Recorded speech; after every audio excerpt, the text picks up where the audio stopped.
first thing I want to emphasize is that Neom is not a giga project or a real estate development project. Neom is an economy building exercise. So it's creating a region within the kingdom that is diversifying the kingdom's economy. The largest Vision 2030 project, and actually a key pillar of Vision 2030 project, and also a tool to diversify the economy out of what has historically been a hydrocarbon-based economy. So it's at the core of what Vision 2030 stands for, and clearly the largest project within that vision. I'll let Denis talk about the regions, but in terms of what does really that economy look like and what drives those economy, what drives that economy is, we've identified 15 economic sectors which will become the engines of that economy drivers. And we can talk a little bit later about these sectors. These sectors range from healthcare, financial services, biotech, etc.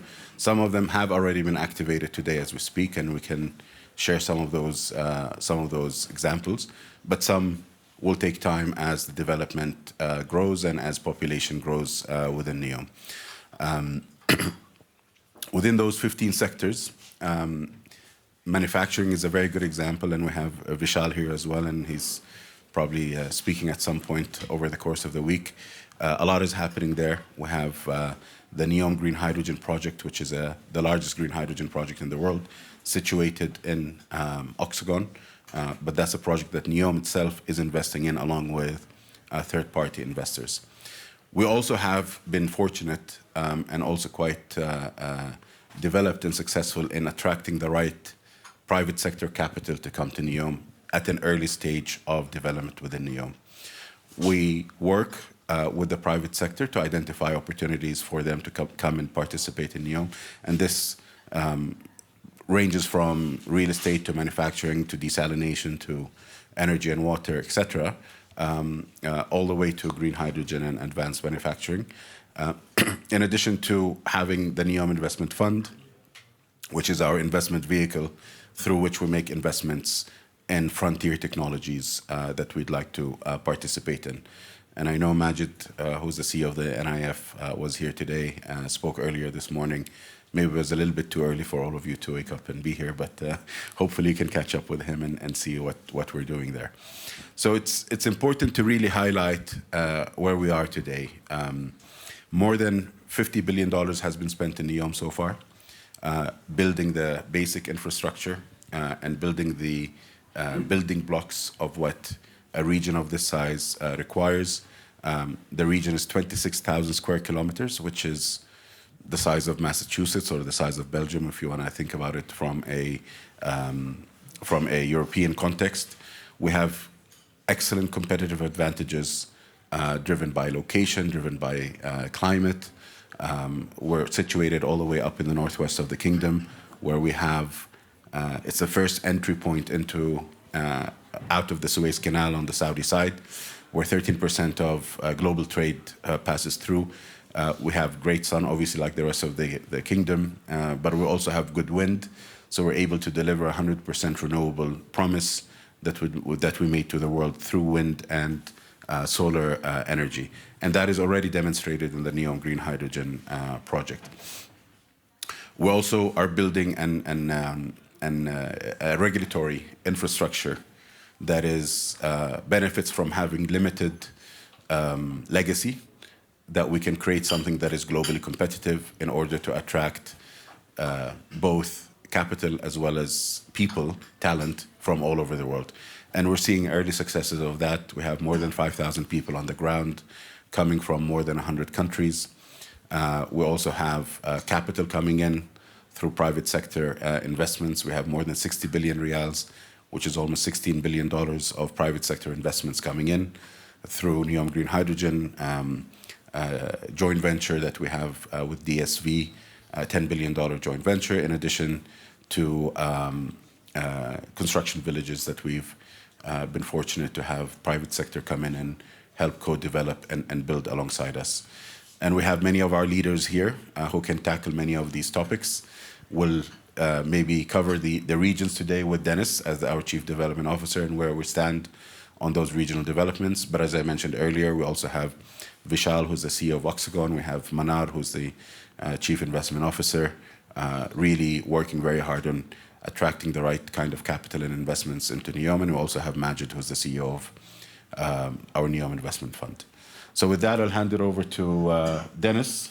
I just gave you a very quick overview. I could go for hours, but these are the kind of key highlights that I wanted to cover. And as Denis goes through his regional development overview, which I think is super exciting, we can start tackling some of the points that Denis talks about. Yeah, thanks, Rayan, and welcome everybody. Great opportunity to meet you all. So just building on what Rayan said, everywhere I go around the world, everyone kind of wants to know about Neom. We know a little bit, but everyone's kind of interested to understand more, and that's why you're all here. But the big thing that comes up is why. And so from our perspective, I'll just go back and recap on what Rayan said is, it's my first time in the region. I've been with Neom and in the Kingdom for 2 years. It's an incredible part of the world, and being a part of Saudi and His Royal Highness's Vision 2030 is a remarkable opportunity to see the Kingdom transform. And part of that takes me back to the population of Saudi Arabia in 2000 was 21 million people. Today it's 33. That's nearly a 60-odd% increase. By 2040, it'll be nearly 43.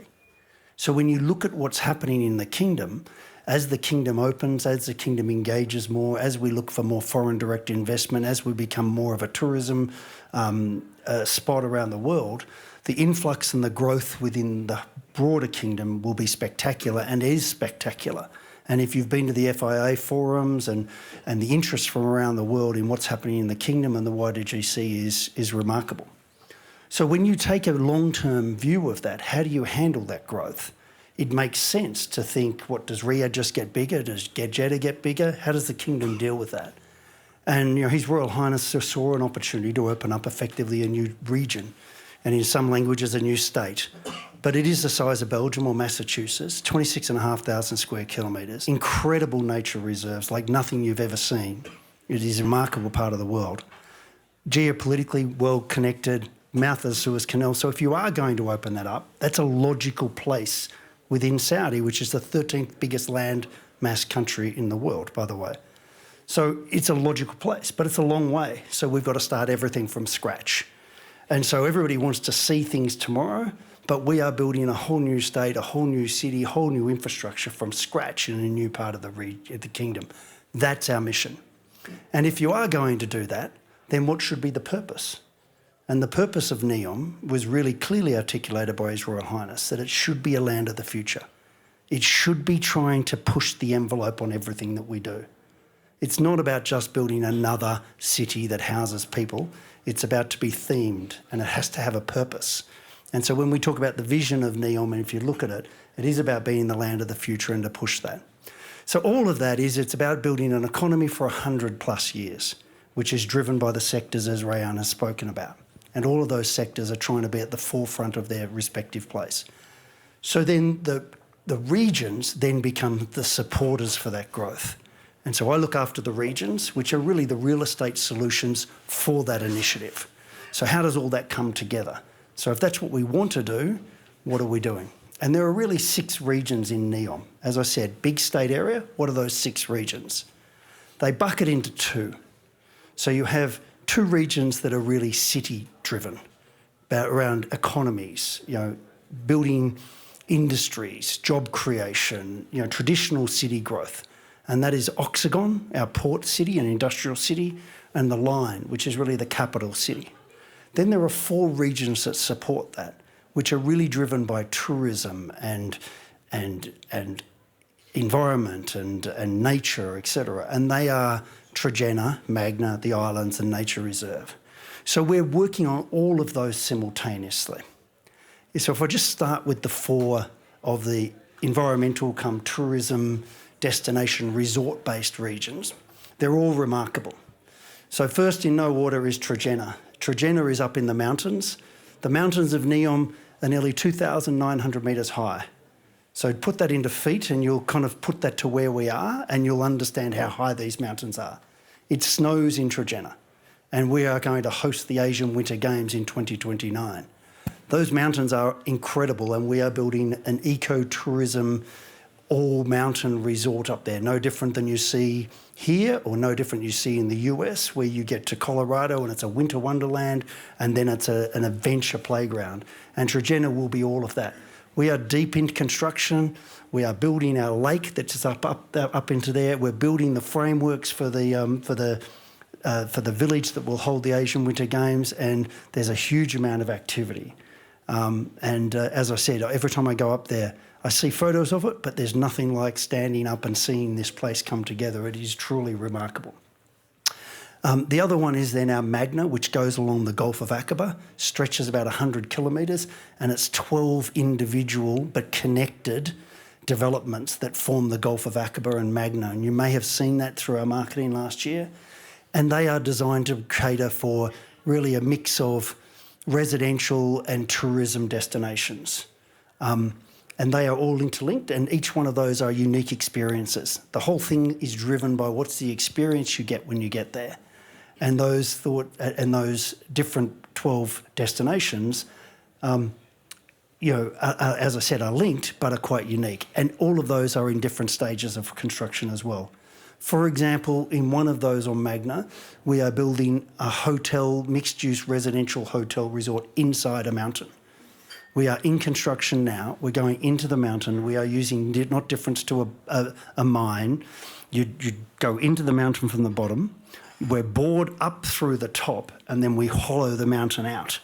We are in that process now. We've actually taken the top through the mountain, and we're hollowing out the mountain.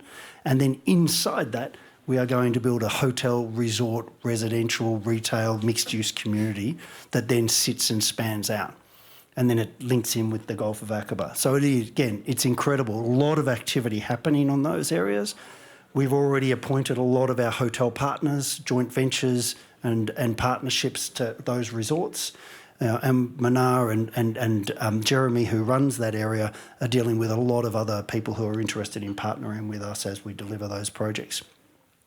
If we go to the third one, which is our islands, there are 41 islands in Neom Bay. We will develop most of those, not all of them. This is an ecological sanctuary. Some of the best scuba diving, the best water, some of the imagery is incredible. We're working with UNESCO and World Heritage coral protections. We have the coral in Neom is probably some of the best coral in the world. Better than the Barrier Reef, which is probably my home territory, etc. And we're protecting all of that. But those islands are developing and we're working through those, and they'll become a cluster of tourism resorts. And then we have our nature reserve, which is 95% of the land. And then that we're protecting nature, rewilding, bringing new species in and creating very much an experience around our nature. So they're the 4 regions that are really going to interface with the tourism part of the world, where people will come to Neom and see the remarkable landscape and the beauty of this area. And all of that you can see now. So it is an ability to come and look at some of these things now. When you come to the 2 cities, Oxagon, which Vishal is here, who runs that for us, is focused on as an industrial port city. It's going to be leading edge in terms of the port. The port exists. It's operational now. We are getting a lot of traffic through that port that, again, into the region. I was only there the other day. We're widening the channel of the existing port, putting in all the facilities, but that will be a state-of-the-art port facility at the mouth of the Suez Canal, which will take a lot of intermodal traffic and a lot of things that will enable Neom to be a great gateway. Around that is really our industrial city that's really targeted to green technologies, science, technology, industries, clean tech industries, and that is going exceptionally well. And we have done a lot of joint ventures, and Rayan can touch on some of those. And again, that's going to be state-of-the-art, and there's a lot of momentum. If you go there now, there's stuff coming out of the ground everywhere, and the port's fully operational. And then you get to the line, and the line is the major capital city. That is in early works. We are still at we're kind of designing this while we're building.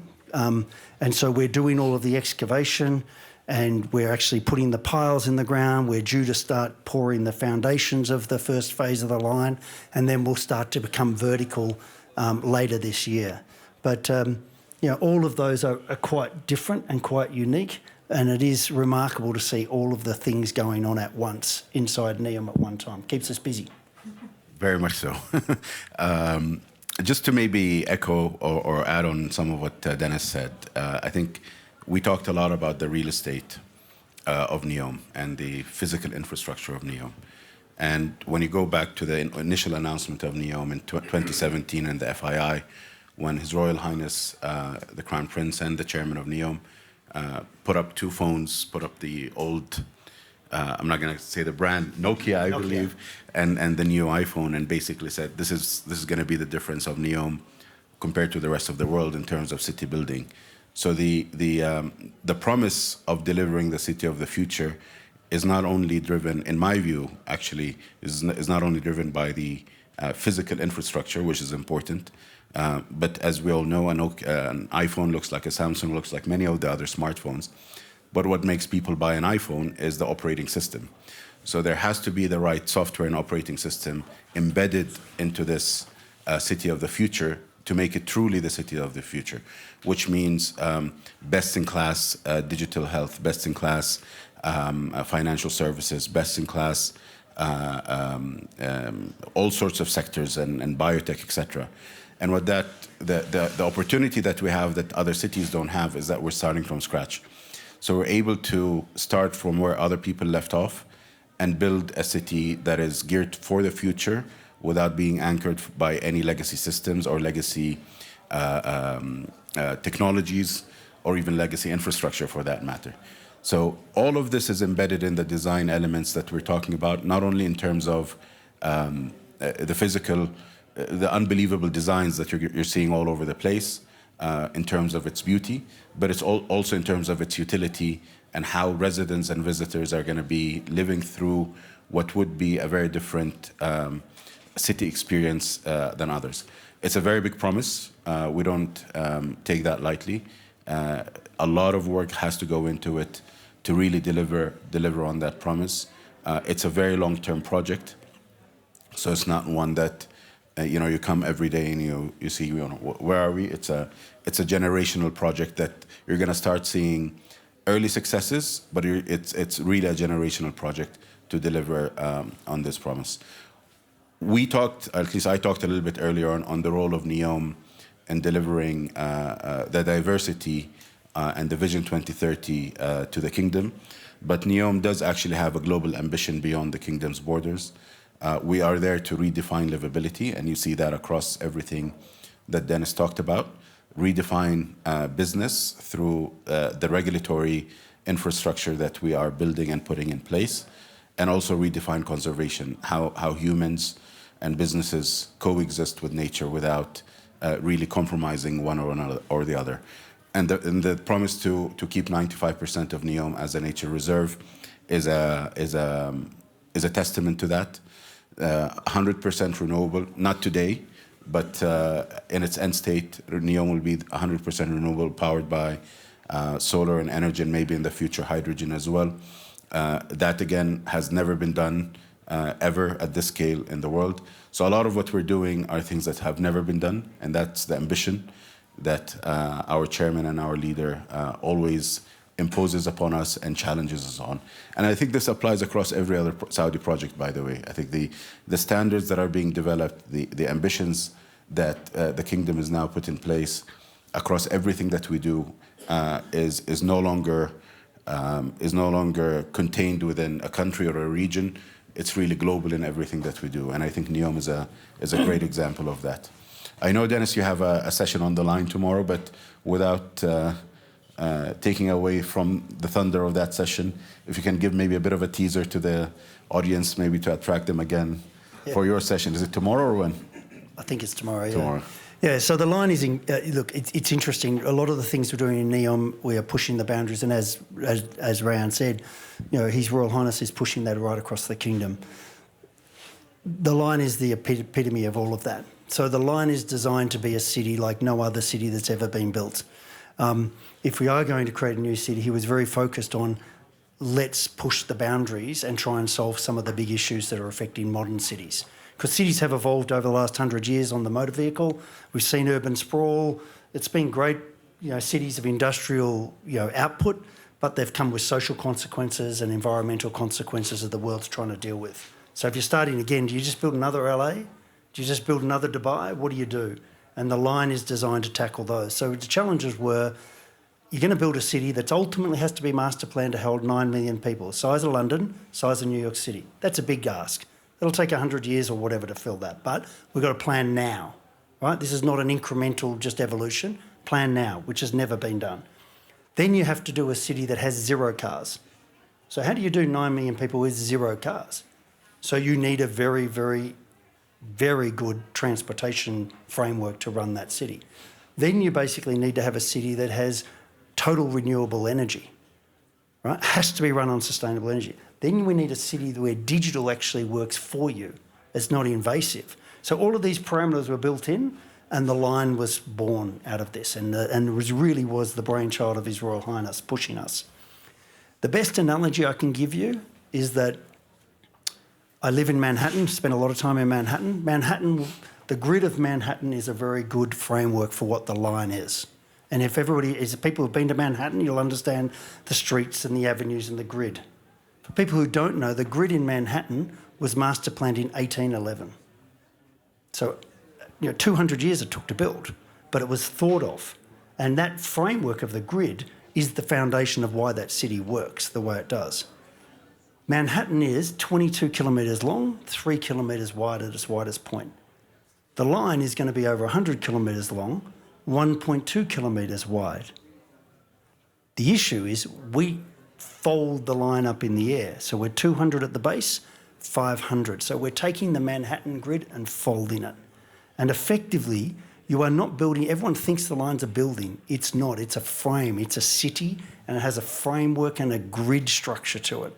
So what you'll be doing is every 100 metres in the line, you think about this, we have what's called a primary deck. That primary deck is effectively a boulevard.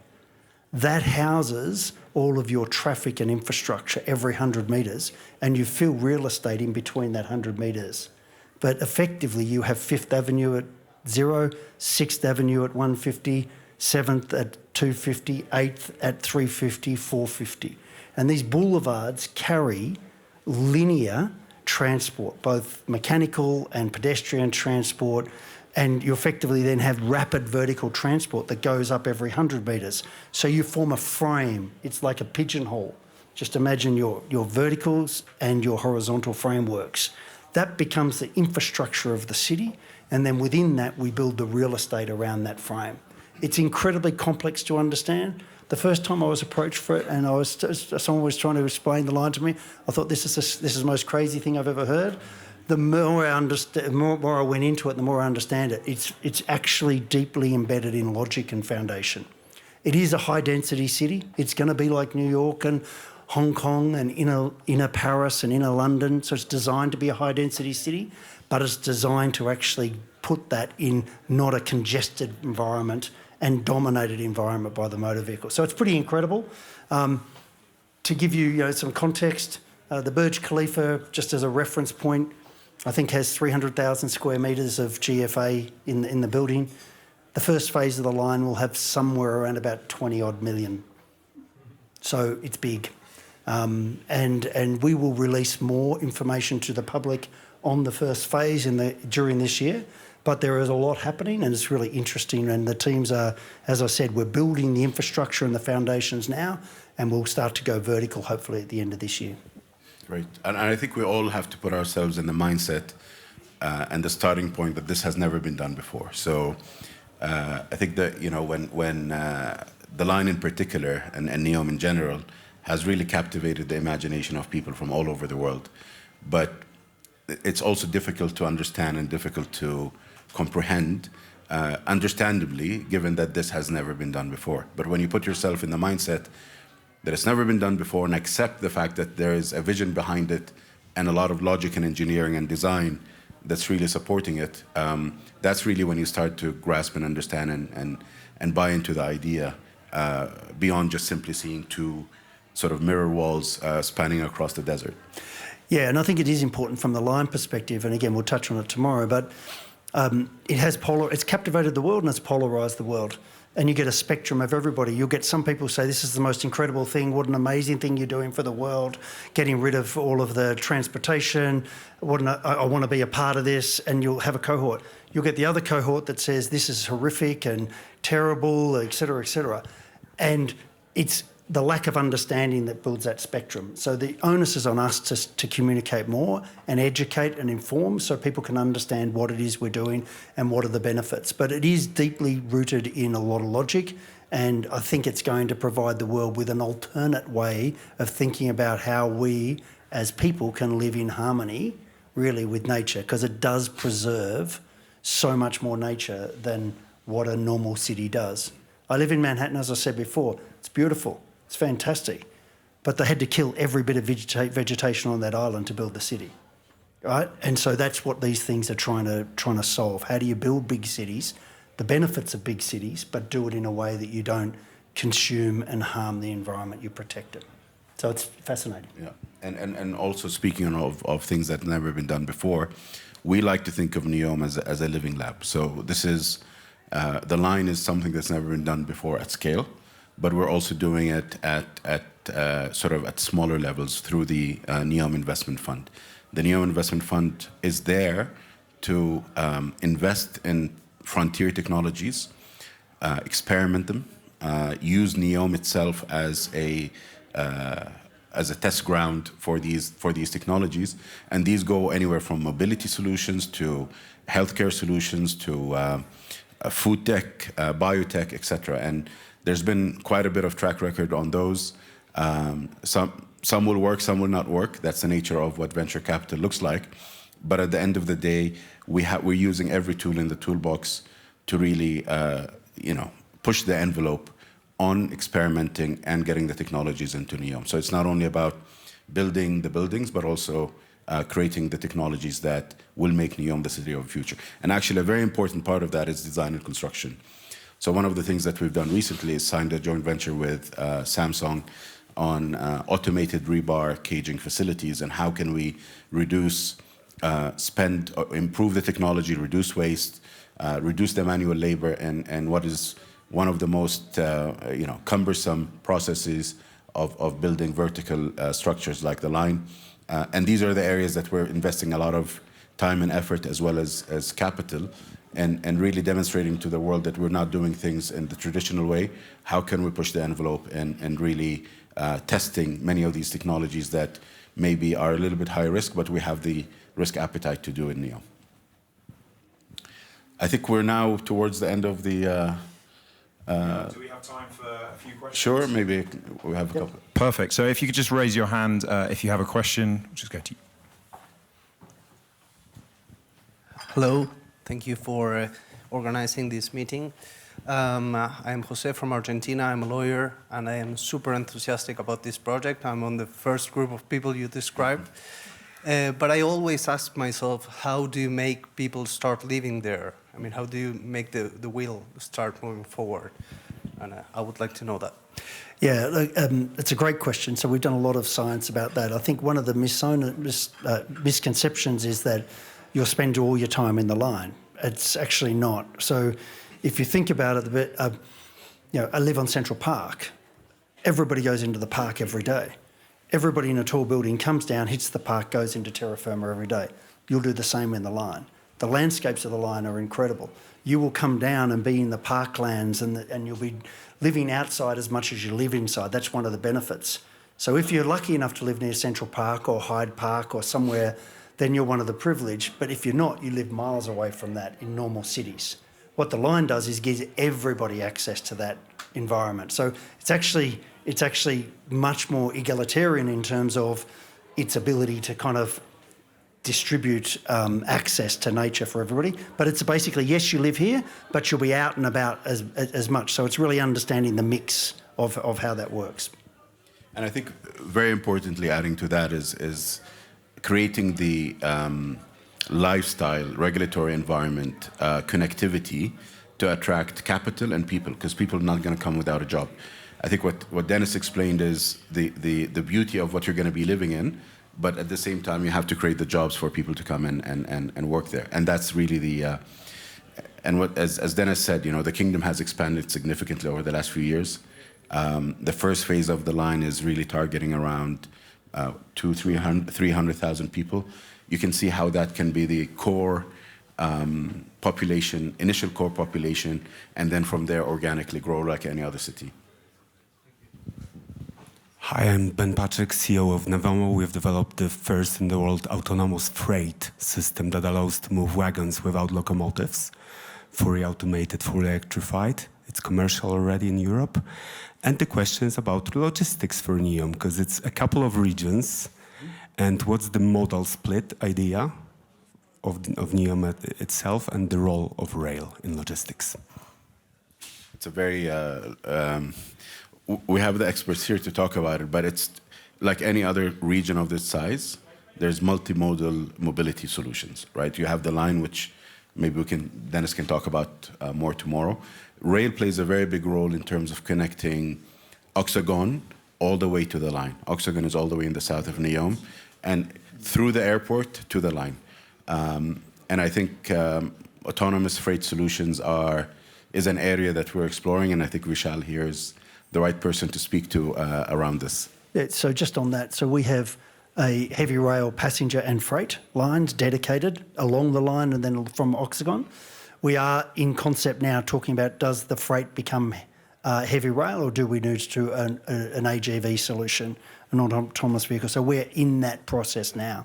So we can talk about that later. Perfect. I think we'll just close with one last question, so if anyone has one. Sorry. Hi guys, James. I'm probably one of the few that have been to Neom, so I just like to say, having spent a week there, it is one of the most beautiful places. I love it.